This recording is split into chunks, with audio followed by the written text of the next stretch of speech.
ധർമ്മ നമ്മൾ ചുമ്മാ ഒന്നും പറയത്തില്ല എൻ്റെ പൊന്നു സഹോദര, ഞാൻ കൈ നിട്ട് പറയുന്ന സാധനമൊന്നും അല്ല ഇത്, ഉള്ള സംഭവമാണ് എൻ്റെ പൊന്നു ബ്രദറെ. നിങ്ങൾ ചെയ്തു നോക്ക് ട്രാൻസ്ലേറ്റ്. ഞാൻ കള്ളം പറയുന്നതാണെങ്കിൽ പരിപാടി നിർത്തും. ഞാൻ ഇന്ന് ഈ പരിപാടി ഞാൻ ഇന്ന് നിർത്തും. അക്കൗണ്ടും പൂട്ടും, യൂട്യൂബിന്റെ അക്കൗണ്ടും പൂട്ടും, പരിപാടി നിർത്തിയിട്ട് പോകും ഞാൻ. ഒന്നല്ല, 2 ബുക്കിന്റെ തെളിവാണ് അവിടെ. ഒന്ന്, ഇബൻ ഹജർ അൽ അഷ്കലാനി ഈ കാര്യം പറഞ്ഞിട്ടുണ്ട്, തഹദീബ് അൽ തഹദീബ് എന്ന്. അബു നഈം ഈ കാര്യം പറഞ്ഞിട്ടുണ്ട്, ഹിലായത്ത് അൽ ഔലിയ എന്ന് പറയുന്ന പുസ്തകം, അതിൽ നിന്നും ഈ കാര്യം പറയുന്നിട്ടുണ്ട്.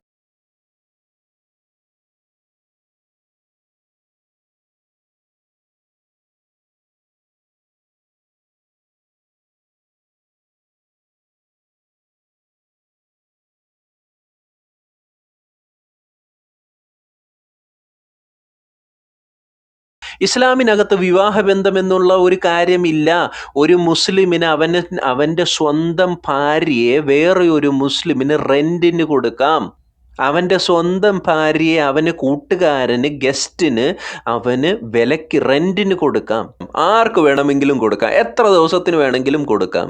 അതിനുള്ള പക്ക നിയമങ്ങൾ ഇവരുടെ പുസ്തകത്തിനകത്തുണ്ട്. ഇബിൻ ഹജർ അൽ അഷ്കലാനിയുടെ പുസ്തകത്തിനകത്ത് തഹദീബ് അൽ തഹദീബ് എന്ന് പറയുന്ന ഒരു പുസ്തകമുണ്ട്. അതിനകത്ത് വളരെ കൃത്യമായി എത്ര ദിവസത്തേക്കിന്, എങ്ങനെ, ഈവൻ ഒരു മുസൽമാൻ ദൂരയാത്ര ചെയ്യുകയാണെങ്കിൽ, ദൂരയാത്ര ഇത്രയും ഡിസ്റ്റൻസ് ഉണ്ടെങ്കിൽ, ഇത്രയും ഡിസ്റ്റൻസ് ദൂരയാത്ര ചെയ്യുകയാണെങ്കിൽ ആ മുസ്ലിമിൻ്റെ ഭാര്യയുടെ എല്ലാ ലൈംഗിക ആവശ്യങ്ങളും നിറവേറ്റാൻ വേണ്ടിയിട്ട് അവന് വേണമെങ്കിൽ അയൽവക്കക്കാരനോട് പറയാം, കൂട്ടുകാരനോട് പറയാം, ബന്ധുമിത്രാദികളോട് പറയാം, പരിപാടികളെല്ലാം നടത്താം. ഒരു പ്രശ്നമുള്ള കാര്യമല്ല.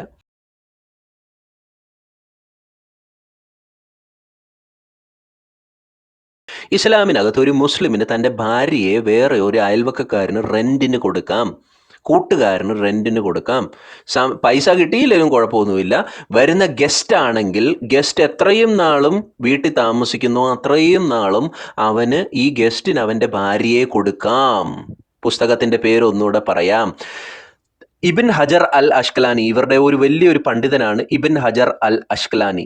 അഷ്കലാനിയുടെ ഇഷ്ടം പോലെ പുസ്തകങ്ങളുണ്ട്. അതിനകത്ത് ഒരു പുസ്തകമാണ് തഹദീബ് അൽ തഹദീബ് എന്ന് പറയുന്ന പുസ്തകം. ഇതിന്റെ 7ാമത്തെ വോള്യൂം 7/199, 199 to 203. അതുപോലെ തന്നെ വേറെ ഒരു പണ്ഡിതനാണ് അബു നഈം. അബു നഈമിന്റെ ഹിലായത്ത് അൽ ഔലിയ, പേജ് നമ്പർ 3/310. അവിടെ വളരെ കൃത്യമായി ഇതിനെപ്പറ്റി പറയുന്നുണ്ട്.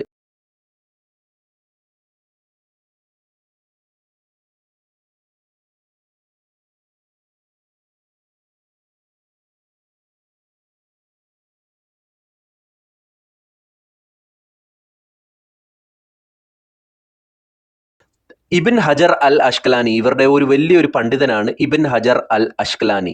അഷ്കലാനിയുടെ ഇഷ്ടം പോലെ പുസ്തകങ്ങളുണ്ട്. അതിനകത്ത് ഒരു പുസ്തകമാണ് തഹദീബ് അൽ തഹദീബ് എന്ന് പറയുന്ന പുസ്തകം. ഇതിന്റെ 7ാമത്തെ വോള്യൂം 7/199, 199 to 203.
അതുപോലെ തന്നെ വേറെ ഒരു പണ്ഡിതനാണ് അബു നഈം. അബു നഈമിന്റെ ഹിലായത്ത് അൽ ഔലിയ, പേജ് നമ്പർ 3/310. അവിടെ വളരെ കൃത്യമായി ഇതിനെപ്പറ്റി പറയുന്നുണ്ട്.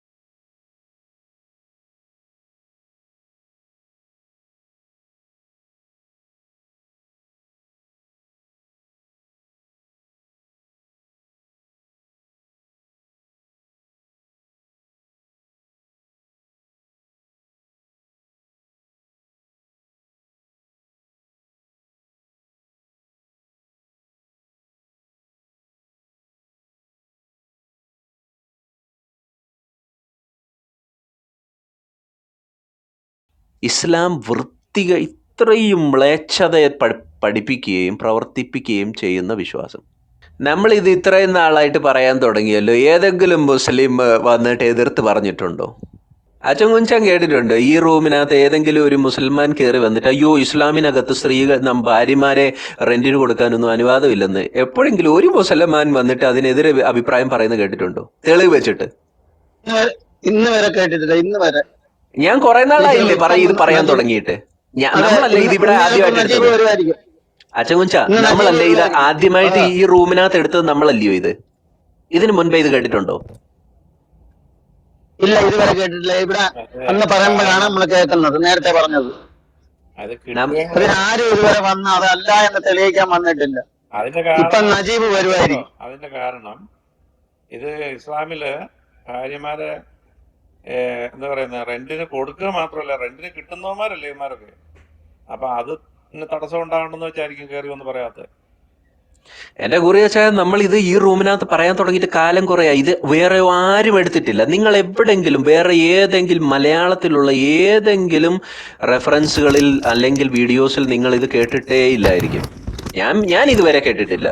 പക്ഷെ നമ്മൾ ഇത് ആദ്യമായിട്ട് ഇവിടെ ഈ ക്ലബ് റൂമിൽ നമ്മൾ തെളിവ് വെച്ചിട്ട് ഈ കാര്യങ്ങൾ സംസാരിക്കാൻ തുടങ്ങിയിട്ട് ഒരൊറ്റ മുസ്ലിം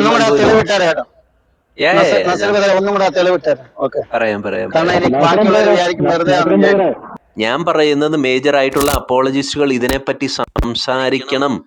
എന്തുകൊണ്ട് നിങ്ങൾ സംസാരിക്കുന്നില്ലെന്ന് എനിക്കറിയത്തില്ല. ഞാൻ ഇതിന്റെ തെളിവെല്ലാം തന്നു. ഒന്നല്ല, ഈ പല പുസ്തകങ്ങളിൽ നിന്ന് ഞാൻ അതിന്റെ കറക്റ്റായിട്ടുള്ള അറബിക് ടെക്സ്റ്റിന്റെ തെളിവ് ഞാൻ തന്നു. പക്ഷെ ആരും ഇത് എന്തുകൊണ്ട് എടുക്കുന്നില്ലെന്ന് എനിക്കറിയത്തില്ല. പേടിച്ചിട്ടായിരിക്കും കേട്ടോ, മിക്കവാറും പലരും പേടിച്ചിട്ടായിരിക്കും. നമ്മുടെ റൂമുകളിലുള്ള സാധനങ്ങൾ ഇടയ്ക്കിടയ്ക്ക് പ്രത്യേകിച്ച് ലീസിസ്റ്റൊക്കെ നല്ല രീതിയിൽ ഉപയോഗിക്കാറുണ്ട് ചില സമയങ്ങളിൽ. ഇവരെ ഭയങ്കര ഇതായിട്ട് റാസായിട്ട് വരുന്ന സമയത്ത് ഇസ്ലാമിനകത്ത് ഈ വിവാഹമോചനം വിവാഹമൊന്നൊന്നുമില്ല. നിക്കാഹ് മോചനം, നിക്കാഹ് ഇതെല്ലാം ഒരു കളിയാണ്. ഇത് ഒരു വൃത്തികെട്ട കളിയാണ്. ഇസ്ലാമിനെ പോലെ വൃത്തികെട്ട ഒരു വിശ്വാസം വേറെ നിങ്ങൾക്ക് ലോകത്തിൽ കാണിക്കാൻ പറ്റുമോ? ഞാൻ ഓപ്പൺ വെല്ലുവിളിയാണ് വിളിക്കുന്നത്. ഓപ്പൺ വെല്ലുവിളി. തൻ്റെ ഇടമുള്ള നട്ടലുള്ള ഒരു മുസൽമാൻ കയറി വന്നിട്ട് അത് ഇസ്ലാമിനകത്തില്ലെന്ന് പറയാൻ കാണിച്ചേ. നട്ടലുള്ള ഏതെങ്കിലും മുസൽമാൻ ഉണ്ടോ? നിന്റെ ഒക്കെ പുസ്തകമായി വായിക്കുന്നേ, മനസ്സിലായില്ലേ? ഗസ്റ്റിന് അവളുമായി എന്തും ചെയ്യാം. നിങ്ങളൊന്ന് ചിന്തിച്ചു നോക്കണം. ഈ സ്ത്രീക്ക് മക്കൾ കാണും. ഇത് ഫാമിലിയുള്ള വീട്ടിലെ കാര്യമായി പറയുന്നത്. ഈ സ്ത്രീക്ക് മക്കള്, പെൺമക്കളും ആൺമക്കളും എല്ലാവരും കാണും. പക്ഷെ ഇപ്പം പുരുഷന് തോന്നുകയാണ് എൻ്റെ കൂട്ടുകാരൻ ഭയങ്കര ഒരു ഷേക്കാണ്, എൻ്റെ കൂട്ടുകാരന് ഭയങ്കര സംഭവമാണ്, പുള്ളി വന്നു, പുള്ളിയെ ഒന്ന് ആദരിക്കണം. എന്താ ചെയ്യുക? ബെസ്റ്റ് അവന് കൊടുക്കുന്നെന്ന് പറഞ്ഞു കഴിഞ്ഞാൽ സ്വന്തം ഭാര്യ അവന് കൊടുക്കുന്നെന്ന് ഡിങ്കോൾഫ് ചെയ്യാൻ വേണ്ടി. ധർമ്മ, നമ്മൾ ചുമ്മാ അതൊന്നും പറയത്തില്ല എൻ്റെ പൊന്നു സഹോദര. ഞാൻ കൈ നിട്ട് പറയുന്ന സാധനമൊന്നും അല്ല ഇത്, ഉള്ള സംഭവമാണ് എൻ്റെ പൊന്നു ബ്രദറെ. നിങ്ങൾ ചെയ്തു നോക്ക് ട്രാൻസ്ലേറ്റ്. ഞാൻ കള്ളം പറയുന്നതാണെങ്കിൽ പരിപാടി നിർത്തും ഞാൻ ഇന്ന്. ഈ പരിപാടി ഞാൻ ഇന്ന് നിർത്തും. അക്കൗണ്ടും പൂട്ടും, യൂട്യൂബിന്റെ അക്കൗണ്ടും പൂട്ടും, പരിപാടി നിർത്തിയിട്ട് പോകും ഞാൻ. ഒന്നല്ല, 2 ബുക്കിന്റെ തെളിവാണ് അവിടെ. ഒന്ന്, ഇബ്ൻ ഹജർ അൽ അഷ്കലാനി ഈ കാര്യം പറഞ്ഞിട്ടുണ്ട്, തഹദീബ് അൽ തഹദീബിന്ന്. അബു നഈം ഈ കാര്യം പറഞ്ഞിട്ടുണ്ട്, ഹിലായത്ത് അൽ ഔലിയ എന്ന് പറയുന്ന പുസ്തകം, അതിൽ നിന്നും ഈ കാര്യം പറയുന്നിട്ടുണ്ട്. ഡിപ്പോസിറ്റ് ചെയ്യുക, ഭാര്യയെ ഡിപ്പോസിറ്റ് ചെയ്യുക. ആരുടെ അടുത്തേക്കാ? അയൽവക്കക്കാരൻ്റെ അടുത്തേക്ക്. സ്വന്തം ഭാര്യയെ ദൂരയാത്ര ചെയ്യാൻ പോകുമ്പം സ്വന്തം ഭാര്യയെ ഡിപ്പോസിറ്റ് ചെയ്യുക. ലോകത്തിലുള്ള ഇപ്പോൾ നിലവിൽ ഏറ്റവും വലിയ നമ്മുടെ മുൻപിൽ നിൽക്കുന്ന ഈ one of the biggest threat ഇത് മറ്റൊന്നുമല്ല എൻ്റെ പൊന്നു സഹോദരന്മാരെ. നിങ്ങളുടെ ഇന്നർ എനർജി എല്ലാം നിങ്ങൾ ഫോക്കസ് ചെയ്യേണ്ടത് ഇസ്ലാമിലേക്കാണ്. ഇസ്ലാം എന്ന ഈ പൈശാചിക വിശ്വാസത്തിലേക്ക് നിങ്ങളുടെ എനർജി ഫോക്കസ് ചെയ്തിട്ട് ഇതിനെപ്പറ്റി പറയുക, ഇതിനെപ്പറ്റി സംസാരിക്കുക, ഇതിനെപ്പറ്റി മറ്റുള്ളവരെ അറിയിക്കുക. ധർമ്മ, നമ്മൾ ചുമ്മാ അതൊന്നും പറയത്തില്ല എൻ്റെ പൊന്നു സഹോദര. ഞാൻ കൈ നിട്ട് പറയുന്ന സാധനമൊന്നും അല്ല ഇത്, ഉള്ള സംഭവമാണ് എൻ്റെ പൊന്നു ബ്രദറെ. നിങ്ങൾ ചെയ്തു നോക്ക് ട്രാൻസ്ലേറ്റ്. ഞാൻ കള്ളം പറയുന്നതാണെങ്കിൽ പരിപാടി നിർത്തും ഞാൻ ഇന്ന്. ഈ പരിപാടി ഞാൻ ഇന്ന് നിർത്തും. അക്കൗണ്ടും പൂട്ടും, യൂട്യൂബിന്റെ അക്കൗണ്ടും പൂട്ടും, പരിപാടി നിർത്തിയിട്ട് പോകും ഞാൻ.